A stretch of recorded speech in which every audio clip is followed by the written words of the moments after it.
Assalamualaikum dan salam sejahtera. Saya, Rawaida Berita Rosli, akan membentangkan mengenai peluang dan cabaran pengeksportan ubi keledek Malaysia, kajian kes. Isi kandungan pembentangan meliputi pengenalan, justifikasi kajian, objektif kajian, metodologi, penemuan kajian dan akhir sekali adalah rumusan.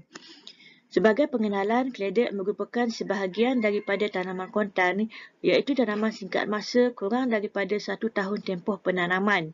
Contoh lain tanaman kontan adalah seperti jagung manis, tebu dan juga kekacang.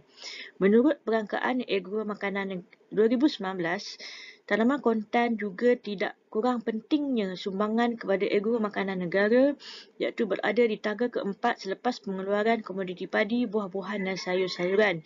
Tanaman keledek adalah tanaman kedua tertinggi dalam tanaman kontan selepas jagung manis. Negeri pengeluar utama adalah Perak, daerah Batang Padang, Kelantan, daerah Bacok dan Selangor, daerah Sepang. Justifikasi kajian. Jika kita lihat kepada rajah, sepintas lalu kita dapat melihat trend peningkatan keluasan bertanam dicatatkan. Secara tidak langsung, produktiviti juga meningkat. Ini kerana kita dapat lihat trend dalam trend keluasan bertanam agak stagnan dan tidak menunjukkan peningkatan yang begitu ketara. Tetapi kita dapat lihat peningkatan dalam pengeluaran yang memberangsangkan dan positif. Ini menunjukkan penggunaan sumber yang semakin cekap. Penggunaan sumber yang semakin cekap kita tunjukkan dengan produktiviti. Selain itu, trend ekspor Malaysia daripada tahun 2016 hingga 2020, kita dapat lihat peningkatan bermula pada tahun 2018 dengan purata kadar pertumbuhan tahunan adalah 6.9%. Penggunaan per kapita keledek juga semakin menunjukkan peningkatan disebabkan oleh kesedaran terhadap pemakanan kesihatan, di mana kita sedia maklum keledek adalah tinggi vitamin A dan juga kaya dengan sumber antosianin. Jika kita lihat Jabatan Makanan Malaysia tahun 2020, penggunaan per kapita adalah 2.1 kg per tahun berbanding dengan tahun 2016 iaitu hanya 1.6 kg per tahun. Objektif kajian menilai potensi pasaran ekspor keledek Malaysia, mengenal pasti isu, cabaran dan peluang pengeksportan keledek Malaysia. Metodologi, kaedah menggunakan pendekatan kualitatif iaitu kajian kes, in-depth interview. Sebanyak 4 pengeksport telah dikenal pasti, di mana senarai pengeksport kami telah perolehi daripada Fama, pengumpulan data dari segi variety keledek, pengeluaran, maklumat ekspor, cabaran dan peluang. Jangka masa kajian bermula pada Julai hingga Oktober 2021, analisis isi ataupun content analisis dan analisis SWOT. Penemuan kajian. Secara keseluruhannya terdapat 4 pengeksport yang telah kami temubual. 3 pengeksport ke pasaran Singapura iaitu menggunakan jenis keledek oren, sumber keledek daripada Perak, dan keledek yang digunakan untuk ke pasaran Brunei adalah keledek jenis unggu dan oren, sumber keledek di sekitar Sabah. Sediaan ekspor untuk ke pasaran Singapura adalah dalam berbentuk segar, grade AA dan beratnya adalah lebih daripada 800 kg dan juga dalam bentuk sediaan ekspor minimum proses untuk ke pasaran Singapura. Manakala untuk ke pasaran Brunei adalah 100% dalam sediaan segar, iaitu grade AA, A dan B. Kuantiti ekspor ke pasaran Singapura adalah maksimum 25 beg ataupun 255 kg dan minimum 10 beg ataupun 100 kg. Manakala kuantiti ekspor untuk ke pasaran Brunei adalah 500 kg hingga ke 1 tan. Kekekapan ekspor adalah 3 kali per minggu dan 4 kali dalam seminggu untuk ke pasaran Brunei. Dan logistik pula, pasaran Singapura menggunakan laluan darat dan ke pasaran Brunei pula menggunakan laluan air, bot 45 minit dan darat adalah 1 jam. Berdasarkan temubual kami bersama pengeksport keledek, terdapat 3 cabaran utama. Iaitu yang pertama adalah bekalan tidak konsisten. Saya juga ada paparkan beberapa petikan daripada pengeksport mengenai bekalan tidak konsisten, iaitu Malaysia ada masa shortage, tidak menentu, bergantung kepada supplier, tidak banyak yang ada ladang MyGap. Ini kerana MyGap adalah syarat utama yang perlu dipatuhi sebelum pengeksportan. Cabaran kedua adalah kualiti keledek yang tidak seragam, di mana kebanyakannya bergantung kepada cuaca, kualiti tidak menentu, dan ada juga pengeksport maklumkan amalan pertanian juga mungkin menyumbang di dalam perbezaan kualiti keledek yang tidak seragam ini. Dan cabaran yang ketiga adalah keledek Malaysia kurang manis. Keledek Malaysia tidak manis, tidak sedap untuk makan kukus. Jika Malaysia boleh hasilkan keledek manis, sangat berminat untuk mengeksport kerana market besar. Dan demand dari Singapura banyak keledek jenis manis. Okey. Penemuan kajian kami juga, kami telah melihat kepada sumber International Trade Center, di mana jika kita lihat pasaran Singapura, Singapura banyak mengimport keledek daripada Vietnam, iaitu sebanyak 34%,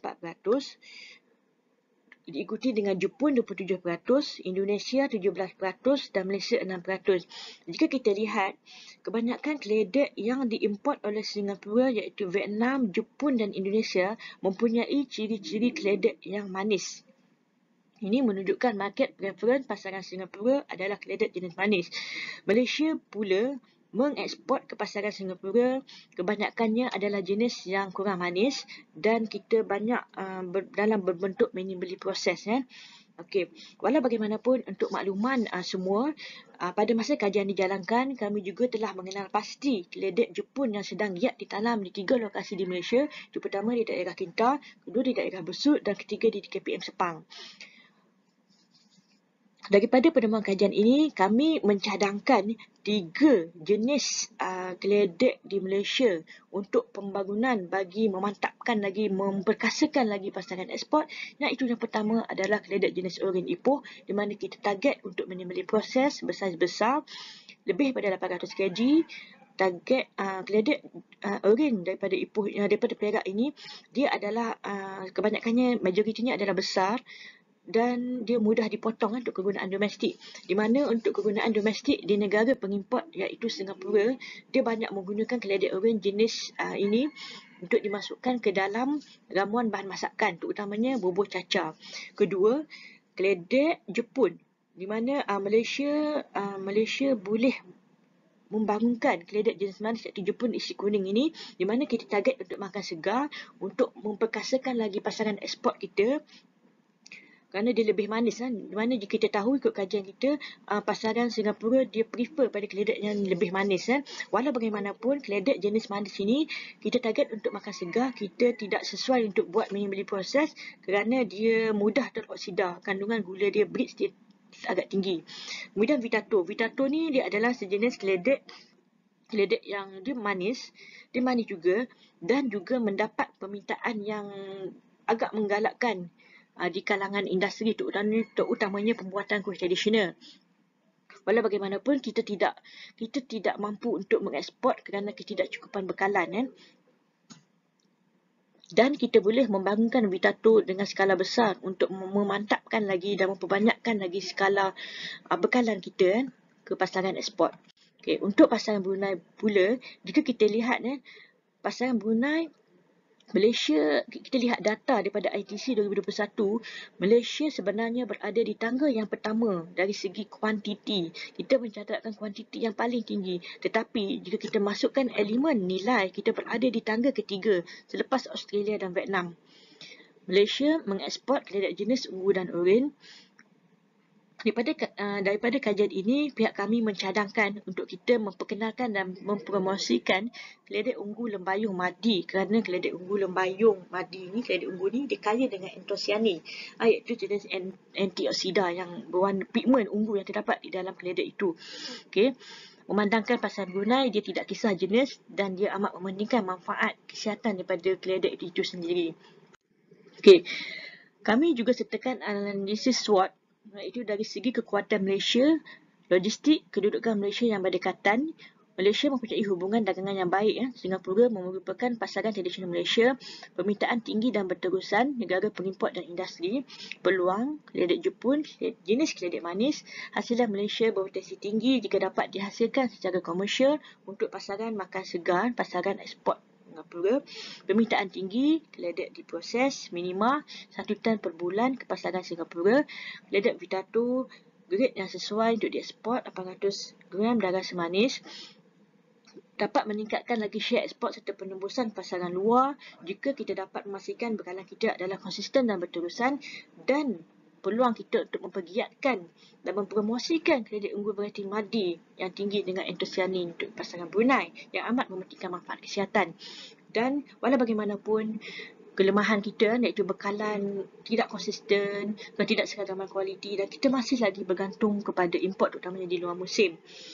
Menurut Jabatan Pangkat Malaysia, pengeluaran kredit pun masih lagi menunjukkan kita tidak dapat lagi memenuhi permintaan tempatan, di mana SSL kredit adalah 75.6%, dan ancaman bekalan konsisten dan berkualiti dari negara bersaing terutamanya Indonesia dan Vietnam.